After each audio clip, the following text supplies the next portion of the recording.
সমুদ্রের গভীরে যেখানে আলো পৌঁছায় না, যেখানে চারিদিকে শুধু অন্ধকার আর নিস্তব্ধতা, সেখানেই লুকিয়ে আছে এক অদৃশ্য শক্তি, একটি সাবমেরিন, যা মুহূর্তেই বদলে দিতে পারে পুরো একটি যুদ্ধের ফলাফল। আজ আমরা কথা বলবো পাকিস্তানের সবচেয়ে ভয়ঙ্কর সাবমেরিন নিয়ে এবং কিভাবে এই সাবমেরিন ভারতের মতো শক্তিশালী দেশের জন্য একটি বড় হুমকি হতে পারে। পাকিস্তানের নৌবাহিনীর সবচেয়ে আধুনিক এবং ভয়ঙ্কর সাবমেরিনগুলোর মধ্যে অন্যতম হলো হ্যাঙ্গর ক্লাস সাবমেরিন। এই সাবমেরিনগুলো তৈরি করা হয়েছে চীনের সাহায্যে। এগুলো সাধারণ সাবমেরিন না, এগুলো ডিজেল ইলেকট্রিক সাবমেরিন, যার মধ্যে রয়েছে অত্যাধুনিক প্রযুক্তি। সবচেয়ে গুরুত্বপূর্ণ বিষয় হলো এই সাবমেরিনগুলোতে আছে এআইপি প্রযুক্তি। এর মানে হলো এই সাবমেরিনকে বারবার পানির ওপরে উঠতে হয় না। এটা সপ্তাহের পর সপ্তাহ পানির নিচে থাকতে পারে একদম অদৃশ্য হয়ে। এখন চিন্তা করুন, যদি কোনো সাবমেরিনকে খুঁজেই না পাওয়া যায় তাহলে তাকে থামাবেন কিভাবে? এই কারণে সাবমেরিনকে বলা হয় সাইলেন্ট কিলার। পাকিস্তানের এই সাবমেরিনগুলো শুধু লুকিয়ে থাকতে পারে না, এগুলো মারাত্মক আক্রমণও চালাতে পারে। এতে থাকে টর্পেডো, অ্যান্টিশিপ মিসাইল, এমনকি কিছু সাবমেরিন থেকে নিউক্লিয়ার অস্ত্র বহনের ক্ষমতাও। মানে সমুদ্রের নিচে বসে থেকেই একটি দেশ আরেকটি দেশের বড় বড় যুদ্ধজাহাজ ধ্বংস করে দিতে পারে।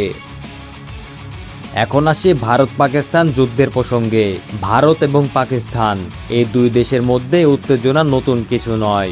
বহুবার সীমান্তে সংঘর্ষ হয়েছে, যুদ্ধ হয়েছে এবং এখনো সম্পর্ক খুব একটা ভালো নয়। ভারতের নৌবাহিনী অনেক বড় এবং শক্তিশালী। তাদের কাছে আছে বিমানবাহী রণতরী, নিউক্লিয়ার সাবমেরিন, উন্নত যুদ্ধজাহাজ। কিন্তু যুদ্ধ শুধু বড় শক্তি দিয়ে জেতা যায় না, যুদ্ধ জেতা যায় কৌশল দিয়ে। আর এখানে আসে পাকিস্তানের হ্যাঙ্গর ক্লাস সাবমেরিন। যদি যুদ্ধ শুরু হয় তাহলে পাকিস্তান সরাসরি বড় জাহাজ দিয়ে আক্রমণ না করে চুপচাপ তার সাবমেরিনগুলোকে সমুদ্রে ছড়িয়ে দেবে। এই সাবমেরিনগুলো লুকিয়ে থাকবে এবং সঠিক সময়ে আঘাত করবে। ধরুন ভারতের একটি বড় যুদ্ধজাহাজ এগিয়ে আসছে, সবকিছু ঠিকঠাক মনে হচ্ছে।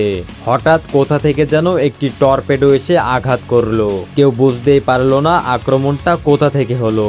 এই হলো সাবমেরিন যুদ্ধের সবচেয়ে ভয়ঙ্কর দিক। পাকিস্তান ঠিক এই জায়গাতেই শক্তিশালী হতে চায়। তারা জানে সরাসরি শক্তিতে ভারতকে হারানো কঠিন, তাই তারা অসম যুদ্ধ কৌশল ব্যবহার করে, মানে ছোট শক্তি দিয়ে বড় শক্তিকে ক্ষতি করা। আর এই কৌশলের সবচেয়ে বড় অস্ত্র হলো সাবমেরিন। আর একটা গুরুত্বপূর্ণ বিষয় হলো সেকেন্ড স্ট্রাইক ক্যাপাবিলিটি। যদি কোনো দেশ প্রথমেই আক্রমণের শিকার হয় তবুও সে যেন পাল্টা আঘাত করতে পারে, আর এই ক্ষমতাকেই বলে সেকেন্ড স্ট্রাইক। সাবমেরিন এই কাজের জন্য পারফেক্ট, কারণ শত্রু যদি স্থলভাগে বা আকাশে সবকিছু ধ্বংস করে ফেলে তবুও সমুদ্রের নিচে লুকিয়ে থাকা সাবমেরিন থেকে পাল্টা আক্রমণ করা সম্ভব।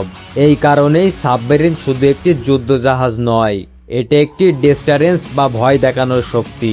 শত্রুকে জানিয়ে দেওয়া, আমাদের সাথে যুদ্ধ করলে তোমার ক্ষতিও কম হবে না। তবে বাস্তবতা হলো ভারতও কিন্তু পিছিয়ে নেই। তাদের কাছে আছে অত্যাধুনিক submarine, radar system, anti submarine warfare প্রযুক্তি। তারা সাবমেরিন খুঁজে বের করার জন্য বিশেষ বিমান, হেলিকপ্টার এবং ডেস্ট্রয়ার ব্যবহার করে। তাই যুদ্ধ হলে পরিস্থিতি হবে খুবই জটিল এবং বিপজ্জনক। দুই দেশই নিউক্লিয়ার শক্তিধর আর দুই দেশই প্রস্তুত। একটি ভুল সিদ্ধান্ত, একটি ভুল আক্রমণ পুরো অঞ্চলকে ঠেলে দিতে পারে ভয়াবহ ধ্বংসের দিকে।